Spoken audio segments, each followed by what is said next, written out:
Salam, selamat pagi untuk kita semua. Yang terhormat, dosen penguji ujian kinerja PPG Daljab Angkatan keempat tahun 2021. Perkenalkan, nama saya Yanti Trisiana STH. Saya guru SMP Negeri 1 Nangapino, Kecamatan Nangapino, Kabupaten Melawi, Provinsi Kalimantan Barat.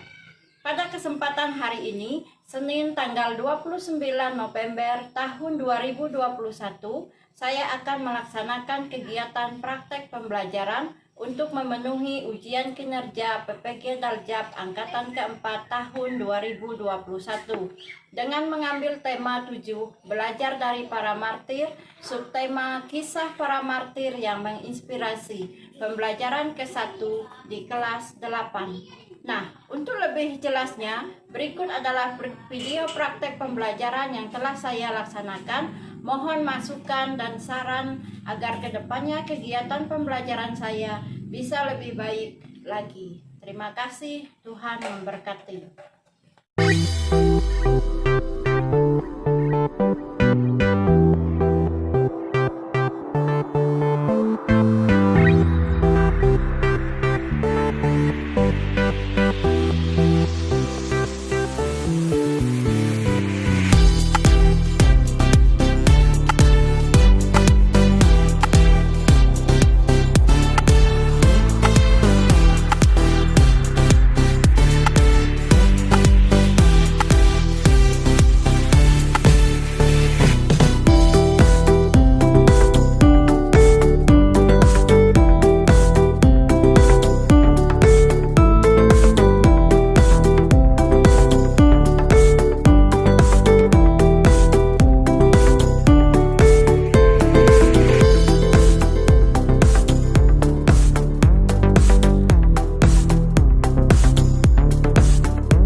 Sebelum kita memulai kegiatan belajar kita hari ini, kita rindu untuk datang kepada Tuhan dalam doa untuk membuka pelajaran kita. Ibu persilakan Grace berdoa untuk kita. Sebelum kita memulai pembelajaran, marilah kita berdoa. Selamat pagi Bapak, selamat pagi Yesus, selamat pagi Roh Kudus. Kami bersyukur karena Engkau masih memberikan kami nafas kehidupan dan kesehatan untuk berkumpul di tempat ini. Berkatilah kegiatan kami dari awal pertengahan hingga akhir. Hanya ini doa kami Bapak, haleluya, amin.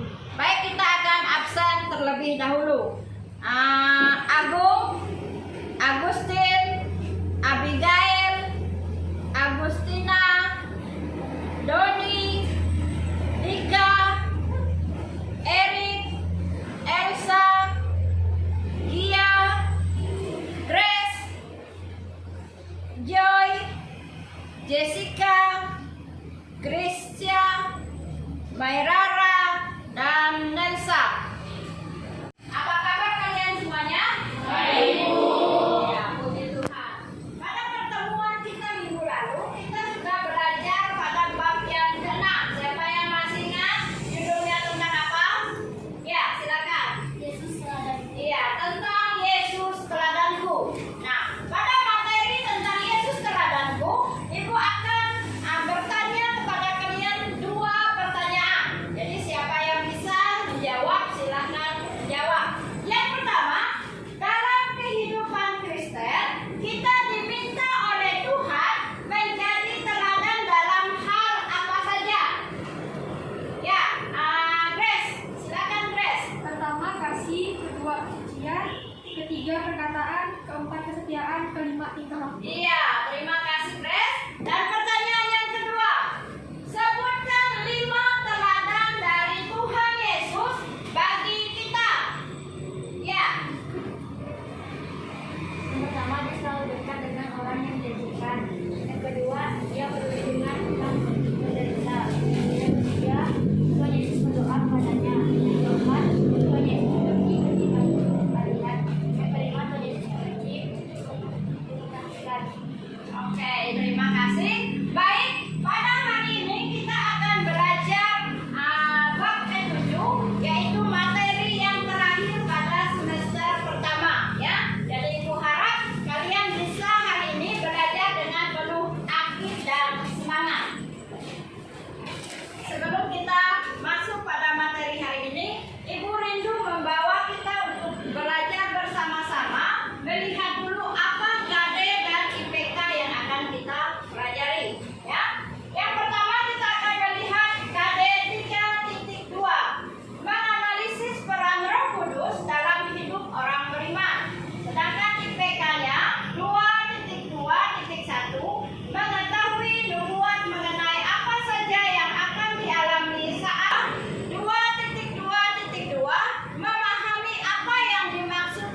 rindu membawa kita untuk membaca firman Tuhan pada hari ini dan secara bersama-sama. Kita buka dalam Markus pasal yang ke-8 ayat 34 sampai ayat yang ke-35.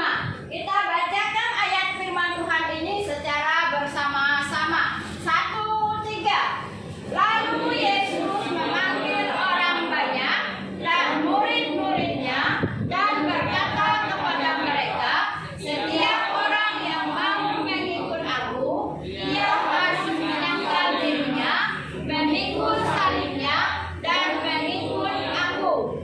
Karena siapa yang mau menyelamatkan nyawanya, ia akan kehilangan nyawanya.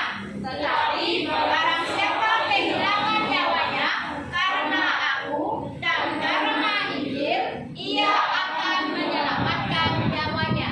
Baik, pada hari ini kita akan menyaksikan bersama-sama video tentang seorang martir yang pertama. Mari kita saksikan bersama-sama. Selamat menyaksikan.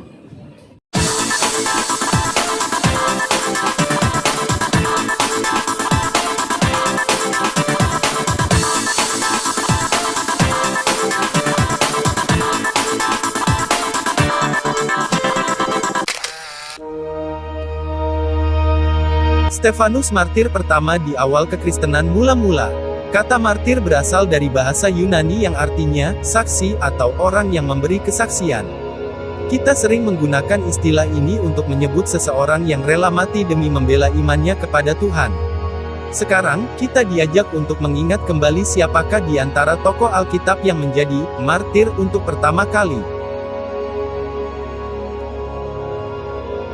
Alkitab mencatat bahwa Stefanus adalah martir pertama. Ia adalah satu dari 7 orang yang dipilih membantu para rasul melayani kebutuhan jemaat. Ia dipilih karena dikenal baik, penuh iman dan Roh Kudus seperti dicatat dalam Kisah Para Rasul 6 ayat 5. Berkat pelayanan Stefanus dan 6 orang lainnya, pelayanan rasul semakin terbantu, firman Tuhan semakin tersebar dan jumlah murid Yesus di Yerusalem semakin bertambah. Stefanus mengadakan mujizat dan tanda-tanda bagi orang banyak.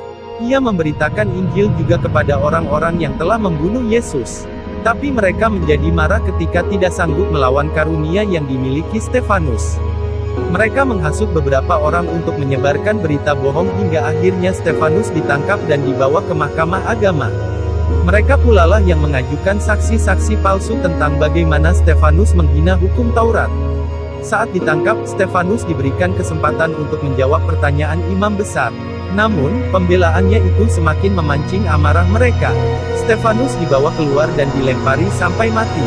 Sebelum mati, Stefanus berseru kepada Tuhan untuk tidak menanggungkan dosa itu kepada mereka yang menganiaya dia, seperti dicatat dalam Kisah Para Rasul 7 ayat 60.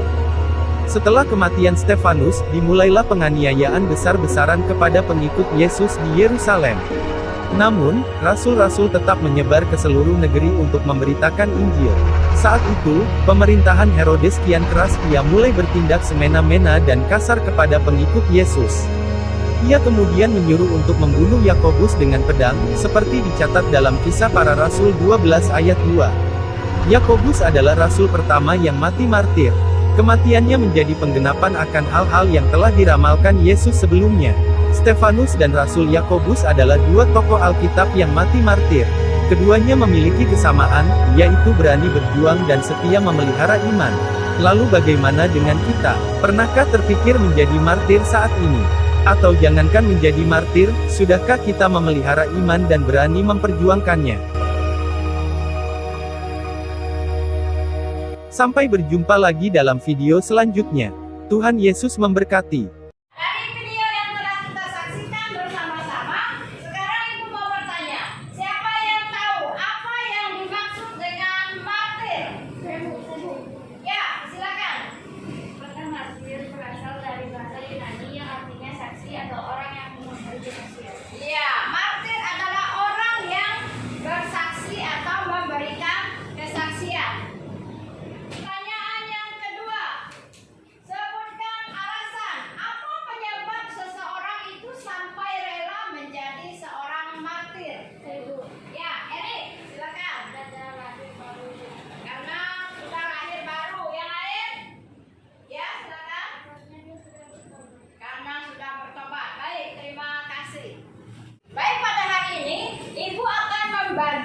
kalian ke dalam beberapa kelompok. Jadi di dalam kelompok itu nanti kalian akan berdiskusi secara bersama-sama mengenai soal atau materi yang Ibu berikan. Paham? Baik. Hari ini kita akan membagi kelas kita ke dalam 4 kelompok, ya. Yang ini kelompok pertama, yang ini kelompok kedua, yang ini kelompok ketiga, yang terakhir kelompok keempat. Mari silakan bentuk kelompoknya masing-masing. Baik, setelah kita membentuk kelas kita hari ini ke dalam 4 kelompok, nah Ibu akan menjelaskan di dalam kelompok nanti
hasil kerja kelompok kami. 1. Tuliskan bagaimana kisah Polikarpus dan apa saja yang ia alami sehingga menjadi martir bagi nama Yesus. 1. Polikarpus ditantang meninggalkan imannya. Ia bisa saja melakukannya, namun ia tidak mau melakukannya. Dan pada akhirnya Polikarpus dibakar hidup-hidup di tengah pasar. 2. Tuliskan apa nubuat tentang kehidupan orang Kristen atau murid Yesus dan memperjuangkan imannya menurut kitab Matius pasal 24 ayat 8-9. Pada waktu itu kamu akan diserahkan supaya disiksa dan dibunuh dan akan dibenci semua bangsa oleh karena namaku. Baiklah, kami dari kelompok 2, kami setelah selesai berdiskusi tugas ini, nomor 1, tuliskan bagaimana kisah hidup John Wycliffe dan apa saja yang ia alami sehingga menjadi martir bagi nama Yesus. Dia ditolak dan dianiaya oleh gereja. Melihat orang yang mengalami kebutaan rohani, mereka melakukan upacara keagamaan. Hal ini tidak disebabkan karena mereka tidak memahami Alkitab dan Wycliffe menerjemahkannya. Nomor 2, tuliskan apa membuat tentang kehidupan orang Kristen atau murid Yesus dalam memperjuangkan imannya menurut kitab Matius pasal 24 ayat 10. Dan banyak orang yang akan bertak, mereka akan saling membantu dan tidak menyerah. Baik, kami dari kelompok 3 akan membacakan hasil diskusi dari kelompok kami. 1. Tuliskan bagaimana kisah hidup William dan Dalil dan apa saja yang ia alami sehingga menjadi martir bagi nama Yesus. William adalah orang yang berpendidikan tinggi dan memiliki kemampuan berbahasa asing. Dia ditangkap dan dipenjarakan oleh atas perintah raja. Gereja pada saat itu tidak menyukai terjemahannya karena dianggap salah dan menyesatkan. William dihukum mati oleh gereja karena melakukan pekerjaan Tuhan. 2. Tuliskan apa membuat tentang kehidupan orang Kristen atau murid Yesus dalam memperjuangkan imannya menurut kitab Matius pasal 24 ayat 11. Banyak nabi palsu akan muncul dan menyesatkan banyak orang. Baik, saya akan mempresentasikan hasil diskusi dari kelompok D. Tuliskan bagaimana kisah hidup John Bunyan dan apa saja yang ia alami sehingga menjadi martir bagi nama Yesus. John Bunyan dipenjarakan di Bedford selama 12 tahun karena pada tahun 1660 pemerintah Inggris menganiaya orang-orang Kristen non-konformis. Tetapi John Bunyan tetap berkarya lewat tulisan-tulisannya. Nomor 2, tuliskan apa nubuat tentang kehidupan orang Kristen atau murid Yesus dalam memperjuangkan imannya menurut kitab Matius 24 ayat 12-13. Karena makin bertambahnya kedurhakaan, maka kasih akan menjadi dingin dan orang yang bertahan pada kesudahannya akan selamat. Kita telah mendengarkan presentasi dari beberapa kelompok, ya. Nah, sekarang hari ini kita akan melihat bersama-sama apa kesimpulan dari materi yang kita pelajari hari ini, ya. Nah, kesimpulannya yaitu apa yang membuat para martir mau berkorban demi imannya kepada Yesus. Yang pertama, karena Yesus telah lebih dahulu berkorban bagi kita. Yang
belajar, persiapkan diri kalian dengan baik-baik untuk menghadapi PAS semester 1. Baik, hari ini kita akan mengakhiri kegiatan belajar kita dan menutupnya dengan berdoa. Ibu persilakan Jessica berdoa untuk kita.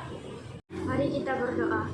Tuhan, terima kasih karena Engkau telah menyertai kami pada hari ini. Kiranya Engkau memberkati kami agar pulang ke rumah kami masing-masing. Hanya ini doa dan pengharapan kami, Bapa. Haleluya, amin. Salam anak-anak, selamat siang. Shalom. Selamat pagi. Yes, yes, yes. Yang percaya berikan tepuk tangan yang terbaik buat Allah kita. Haleluya. Kami bersuka cita di dalam Tuhan.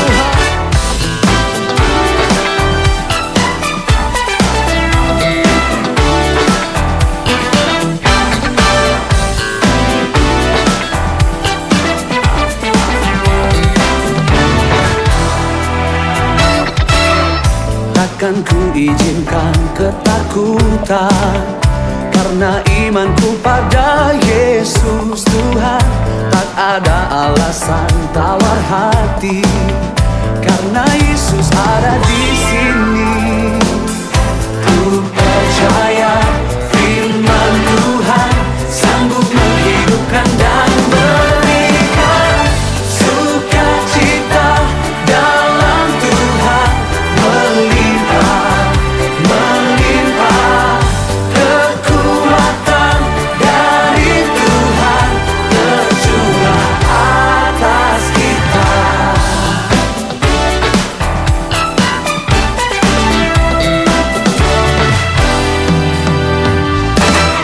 Takkan ku izinkan ketakutan, karena imanku pada Yesus Tuhan. Tak ada alasan tawar hati, karena Yesus ada di sini.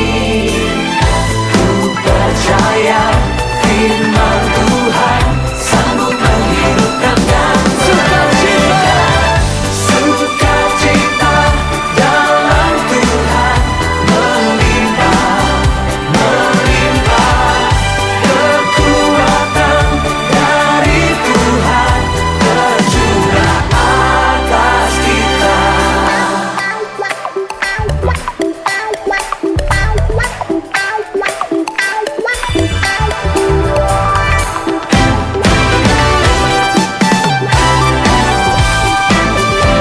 Kami bersuka cita karena Engkau ada di dalam kami.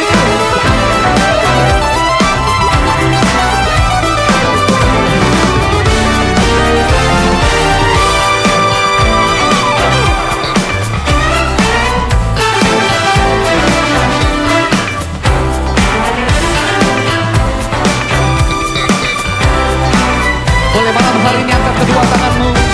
Nyatakan Sukacita dalam Tuhan melimpah kekuatan dari Tuhan tercurah